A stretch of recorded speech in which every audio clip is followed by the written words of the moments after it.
Hey, welcome to another Rust and WebAssembly domain working group. All right. Um, so I don't believe there's any new RFCs. There's been some discussion on the representing base methods with traits and having like derived classes implement those base traits. And in particular, to some folks, the deref, just using deref instead of trying to make a whole trait hierarchy is looking pretty attractive. So if you have feels and opinions about such things, go check that out. And I don't have much else to say about that. Let's dive into the issues that are blocking release candidate. So for context, the release candidate is going to be released 4 weeks from today. Is someone saying something? Oh, okay. All right, so let's dive into the blocking release candidate list. So starting at the top, we have determine how to express JS dependencies in Rust crates. And this was something that I think we added to the list as like a forcing function to make us like work on this because no one has really like dug into this to figure it out yet. And I think that's still the case. So I don't know, is there anyone who wants to like come up with an RFC or something or like a pre-RFC? If I speak, can everyone hear me all right? All right. So I know that Ashley and I were kind of working on this a little earlier. And so I suspect that Ashley would definitely want to be in on part of this. She would probably want to be here to help her out. She would probably be most interested in writing an RFC. Okay. I don't want to put it on her, but I suspect that she would have a lot of ideas one way or the other. And either I or her could probably write an RFC on this. Okay. Do we have like an idea of how this is going to work? I forget. Okay. Okay, cool. So we'll just push that off for Alex and Ashley. Integrating WASM-Pack into the game of life. I'm actually almost done with this. I have only the last section left, so I'll have a PR up for you, Michael, like probably later today. Oh, awesome. Just ping me. I'll keep an eye on the notifications and I'll review it for you. Awesome. Thank you.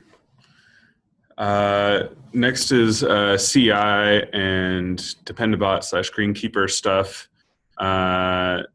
No progress here, I don't think. Sandil, Sven, do you have anything about the Rust Webpack template? In terms I probably don't have anything else. Yeah. Do one of you want to own this, or if not, I can like probably slot some time to add some Travis CI. I'll take some time to this week and I'll try to do that stuff. If not, I'll reach you back. Yeah. Okay. Yeah, I don't know if you saw it. I filed an issue. Yeah, I saw the issue and I just kept it there. Yeah. Okay. Then there's use WASM-Pack template in the WASM-Pack tutorial. It looks like it's assigned to Ashley, and so I'm just going to skip that because it seems like she's on top of it. Publishing section of the Game of Life tutorial can probably do that as a quick follow-up after the WASM-Pack stuff is integrated. Like I think actually the hard part of that is the WASM-Pack integration, and then once that's done, it's pretty much just like run WASM-Pack publish.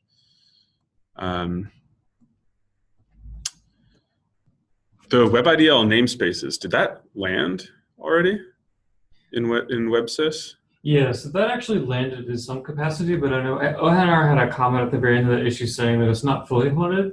And I was wondering, I asked him to open like a separate issue for that, but I suspect this is probably not in the degree of blocking the 2018 release anymore. This is probably pretty close to being done. Okay, I'll follow up on that and try and get more information then.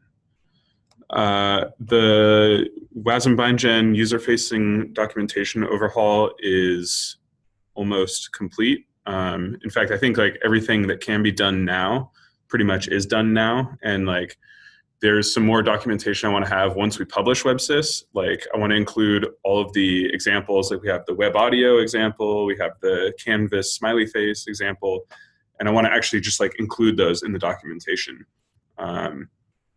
But like I don't want to do that until we publish WebSys. So that's in a really good place. At RustConf, we talked a little bit about how we want to expose like global things on window. And then we have this issue here. Do you want to talk about that a little bit, Alex? Yeah, if I remember correctly, we were basically saying there's like a WebIDL attribute saying that this is a global interface or this is some global object.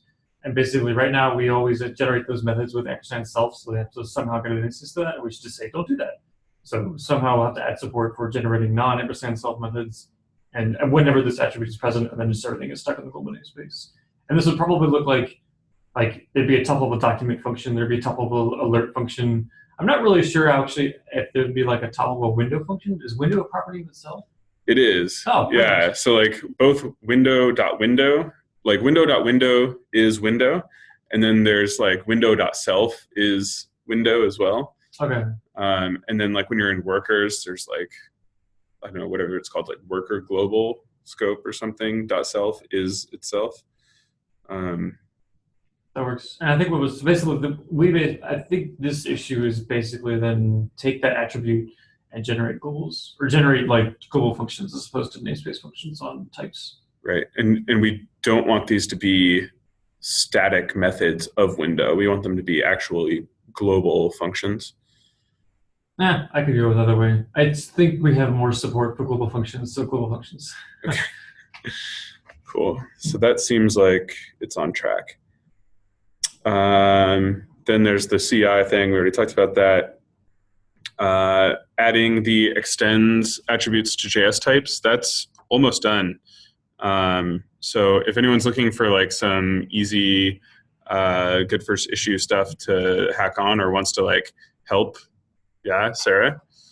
That's the volunteer, the hesitant volunteer hand. Yeah, okay. So the adding extends equals attributes to JS types would be a really good opportunity, I think. Yeah, I would love to. Can you assign that to me?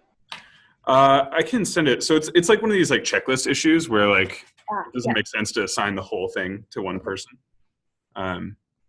Yeah. And then the final thing is publish the WebSys crate.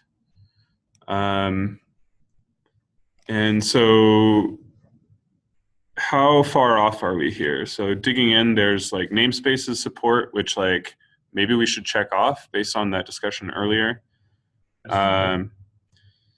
Implement the inheritance and upcasting from RFC2, that's done. WebIDL getters and setters, that's done too, right? Definitely. Oh wow, it's so slow. Oh, come on, GitHub. When you like hit the checkbox, it like goes to disabled, and it's not undisabling now. Anyways, create element, that works now. We don't have getters for the global window and all that stuff. We don't have an example of working with the DOM yet, and we do support dictionaries. So it seems like we're actually pretty close here. This is all kind of like, you know, the tail end of everything. And then there's the stretch, which is the RFC for traits and derived types methods, which there's more questions there. Okay, so it seems like we're doing really well. We're really on track. There's a bunch of like WASM pack stuff that's not covered by this list, which is organized by milestones instead. And I think that work is all like really planned out, and it's just a matter of implementation. Okay, so let's jump into the 2018 goals status updates.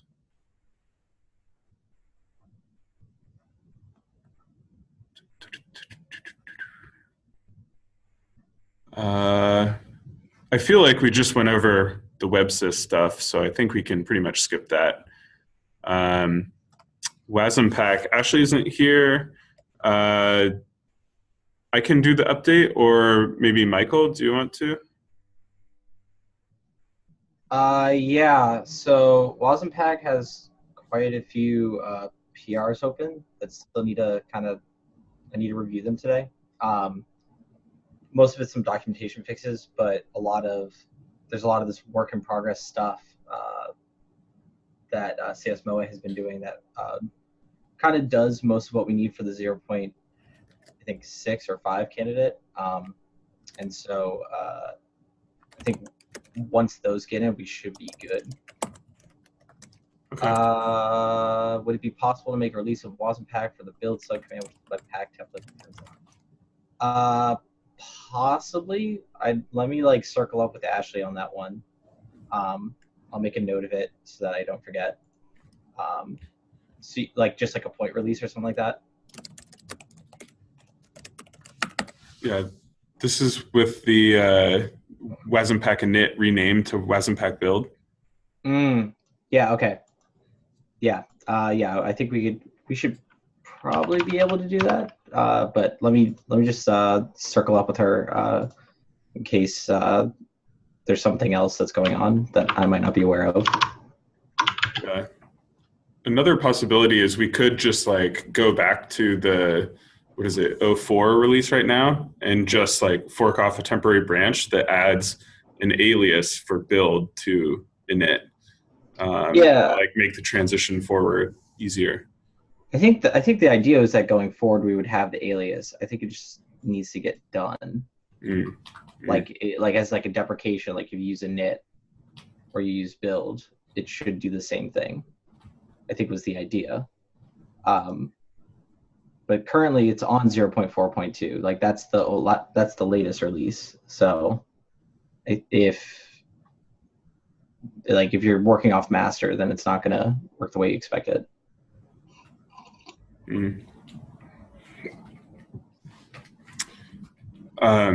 Did the DataPup, did your PR to WASMPack merge yet? Is that still in review? Yeah. That one's been open for a little while. I think there might be a couple spot changes I need to do. There was capitalization fix. I think it said WASM in all caps. And then the last, I was checking that earlier, and I think the last we had talked about it, I believe it was saying something about we should look through the lock file instead of the cargo toml file. So I haven't delved into that very much at all yet, but if that does seem like the right route, I can kind of start working on that. Yeah. So I think we should do that eventually, but I don't think we should not merge your PR and wait on your PR implementing that. We can make a new follow-up PR to do that. There's no reason to yes. incremental improvement. Yeah, so let's I won't block you longer on this, I guess. So do it with the Tobal version. And then I think we should just open up a separate issue and we can discuss the nuances of dealing with the fact that, you might have installed a different global version or however we decide to deal with it. So if you make those fixes, ping me, and then I can review the PR, because I don't know when Ashley gets back, but I'll look at it. Cool. Okay. Yeah, I can do that today. And then, yeah, I think most of the nuance was what happens if there's a global version or a local version, and most of it related to the no installs flag. But yeah, follow-up issue sounds great. Awesome. Sounds good. Thank you. All right. Does that cover WASMPack stuff? Yeah, I think for now. I just need to go through and do some issue triage on it today. Yeah. I think everyone's been focused on RustConf. yeah. RustConf kind of took most of my attention for quite some time, and now I've just kind of been recovering. Yeah. There was one other detail. There was an issue that I do need to cycle back on. I had said I'd take it on WASMPack. There was a -- out flag that I think Sven had requested I can follow up on that. I wasn't sure if that was like a blocker on any of the stuff on their end, but just that's also an issue that's open. This is specifying the directory to build into, like a custom PKG directory? I think so, yeah. Cool. All right. So Sven doesn't have a mic. So do you want to do a chat update, Sven, or should we ask Sendil to do the update for bundler stuff?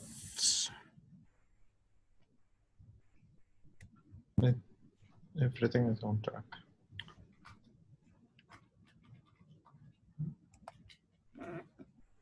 Everything is on track. Everything's on track. Cool. Okay. Documentation. Gatosi? Yeah, again, I just need to kind of like took a couple of days to like recover from RustConf. So like on top of other things today that I'm doing, it's looking at the docs. I think there's quite a few open PRs. I know we merged your reference PR in so that we made, after we had talked at RustConf, we were saying we wanted a section at the very bottom to be delimited as saying like this is a reference, like if you're going to come in, you want to ask questions or you kind of want some information and you want to like pick at the book rather than like go through the whole tutorial about things like how do I do this, like it can get thrown down in there. And then I think since the last time we had all talked, we added the tools you should know and the important like repos or whatever sections as well to the reference. So we also had on the Game of Life side, we had merged my thing, which got rid of all the submodules, but I need to update the docs to reflect that. If So I'd look at the example repo. I'm kind of doing that as I integrate WASM-Pack because it's easy to just go through in one pass and do both. Oh, perfect. That makes it so much easier for me. So I'll look at that whenever you end up doing that, and then we can just do it.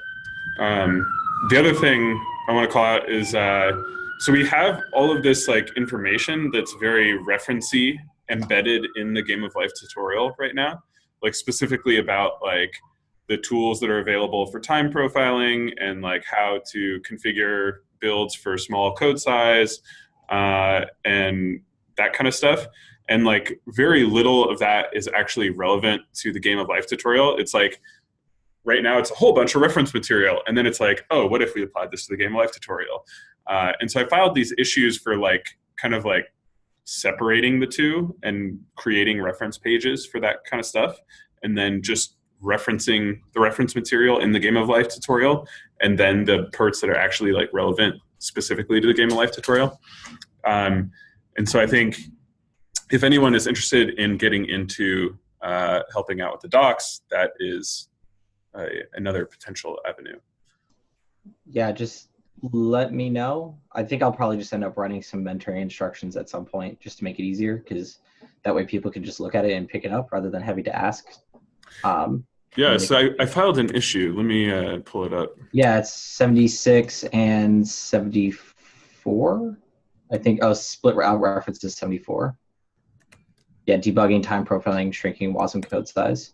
Yeah, exactly. Oops, that's a new issue. Oh, cool. You already put a how to help section. Yeah, I'm going to throw this into the Dropbox paper. All right. What's next on the goals list? Debugging, no updates. We've got same story, no further progress on the subcharter yet. There's been no meetings, so I'll probably ping Yulia to see what's up with that. Although if you didn't see it, we like put it in the last This Week in Rust and WebAssembly stuff. There's a prototype being worked on of like integrating information from Dwarf into source maps. And so you can like actually see your Rust source code in like the JavaScript debugger in the browser with all of your Rust variables and Rust stack frames and you can actually see inlined function frames in your stack traces, which is, pretty basic as far as like, GDB and stuff goes, but like pretty awesome as far as the WebAssembly debugging story goes. All right. And then templates. I feel like we're mostly done with templates. It's just those like small little bits of polish stuff. Yeah, I don't know. I don't have any further updates about template stuff other than what we talked about earlier. Unless someone else does.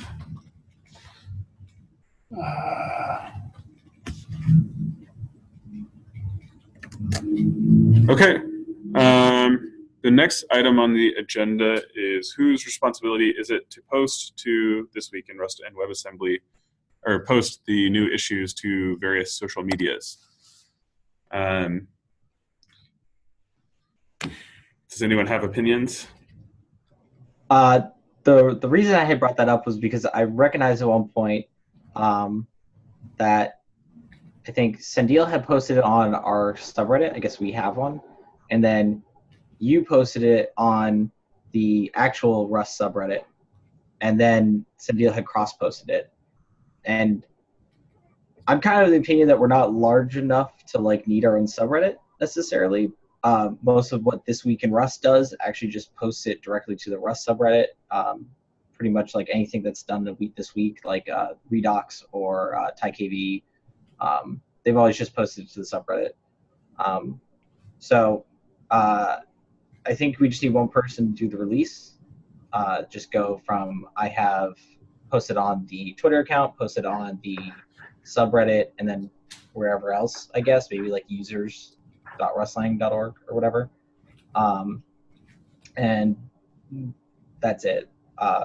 I think we just need one person who can do it. It would make sense if it's either you or Sendil, just because you've already been doing it, but just kind of more to make sure it's consistent across all spaces and that we're not like having like conflicting postings. I agree that we should definitely have one person who does it, and I kind of agree that I don't think it really makes sense to have like our whole own like subreddit, but also I don't think it like hurts. I don't know. So I think it makes sense to have whoever merges the PR post it, because they know that like it's going live when they merge it, and so they should, if you don't want to be the one to post it everywhere, then you just don't merge it and let someone else who will do that.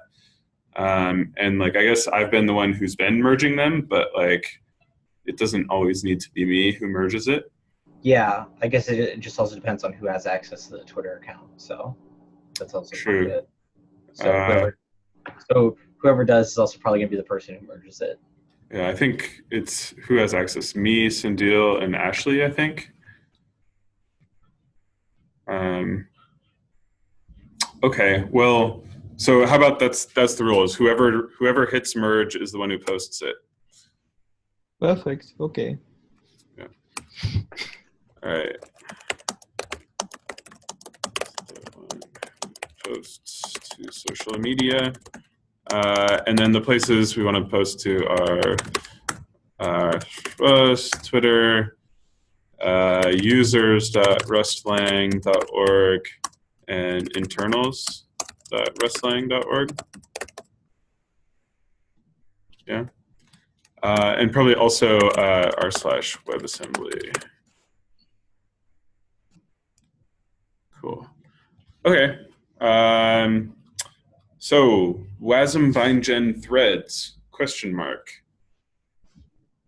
Alex, do you want to kind of update us with your explorations in this space? Yeah, so I've been kind of experimentally seeing how this can work and what would happen. So the idea is that sometime in November, Chrome is going to make an announcement, Chrome and Firefox are going to make announcements that shared area buffer is probably going to be in relatively stable terms at that point, or like somewhat usable. At that point, like WASM and threads would be a great thing to demo and a great thing to show off, and so I want to make sure that Rust is very good in this regard. And so I've been exploring both what LLVM is doing and what LLD is doing and all the various tooling and browsers and all that. and sort of seeing like what does it mean for, like, for example, for WASM bindgen and threads, like how is there a story there? What's going on? And so right now the answer is that it's kind of a disaster and that it's not a lot of progress being made.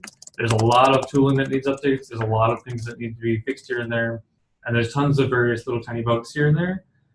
And so I'm still kind of trying to get towards a demo that just like shows anything working at all, and somehow like in a semi-robust fashion that can be somewhat scalable into the future. But I've forked basically everything WASM bindgen depends on at this point. That's WASM related, and I'm like very much in the weeds in a lot of places. So it's not looking super promising now, but I think it'll get better over time as we like update LVM and do all that good business. But one thing I did want to ask, and I was curious, I don't actually have an idea of what demo we want to do, like what would be a good way to show off Rust on and parallel on the web. An initial thing that I was thinking was like, well, it'd be great if we could just show Rayon. You just use Rayon like any other library and you get way faster. But Rayon, that would involve forking Rayon, because like spawning is going to be really different than kind of like the standard how Rust does it. And so that's a little unclear, but I'm curious, does anyone have an idea in terms of like a cool demo that would be interesting for like showing off both like a little bit of thread safety, but also kind of really nice wins that you can get from threads on the web?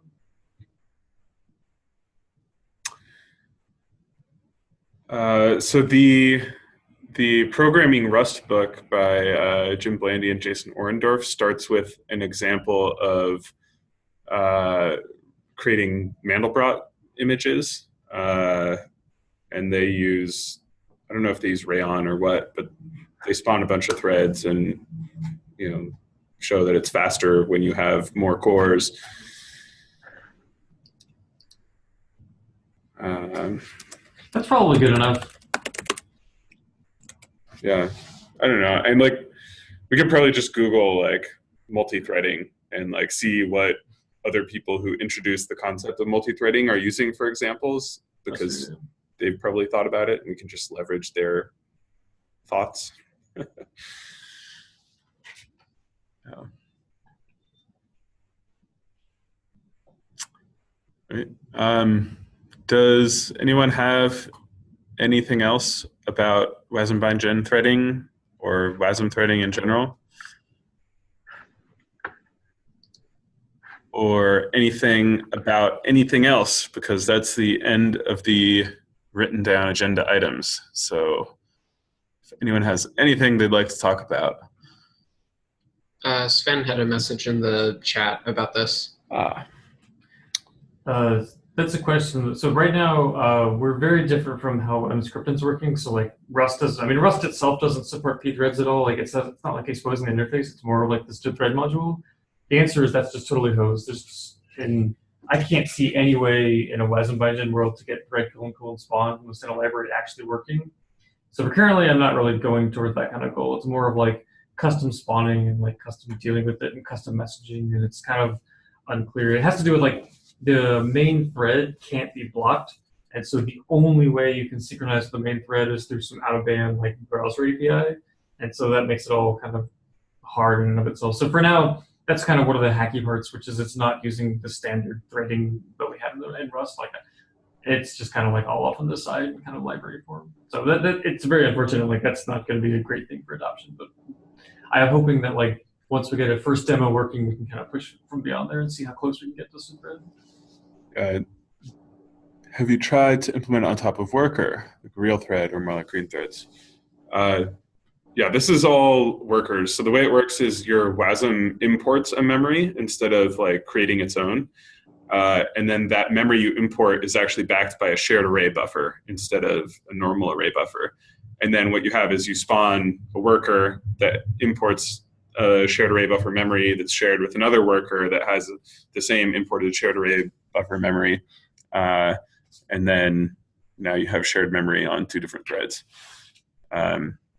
Regarding pthreads, like the way that pthreads works and like the standard library works usually is you're like dynamically linking pthreads. And so like WASM dynamic linking is possible, but we don't have a super good story for it, let alone like an ABI. So probably whatever we build will be statically linked into the binary, kind of like the way that most crate linking works. And the other thing is, it's like WASM32 unknown target. Like its whole spiel is like no assumptions about the host, no implicit imports, anything like that. And like getting threading working, because it relies so much on the host, like setting up this shared array buffer and like passing these things back and forth and like spawning workers for you. Like you need to have kind of implicit imports. So getting the standard, that's why getting the standard threading working is not like really feasible with WASM32 unknown. So I think right now the goal is to get like a user library threading working. So it'll be like WASM bindgen threads or something. But then maybe like further in the future, like, 2019, maybe we should have a custom target that's like, I'm WASM32 unknown WASM bindgen, right? And then like, we just assume that you're using WASM bindgen and can assume those imports and stuff like that. Or yeah, if WASM gets the threading opcodes itself, we might be able to do that as well. To answer the question earlier about like what they did in here, it was they used crossbeam scope, and then they put all like the for loop inside of it, and then they like were spawning threads inside of it in order to do the Mandelbrot set. So they weren't using Rayon in order to do it. I still don't know how we would integrate those libraries into something like WebAssembly because of all the issues that we just brought up. Yeah, I think that part of the book was actually written like before Rayon was even a thing. Probably. Yeah. I mean, there's a lot of things that went on really, really fast over the years. Like, I can't keep track of it all now. All right. Well, anything else? No? Okay. Well, thanks everyone for coming to the meeting, and go out there and have an awesome day. You too. Bye, everybody. See ya.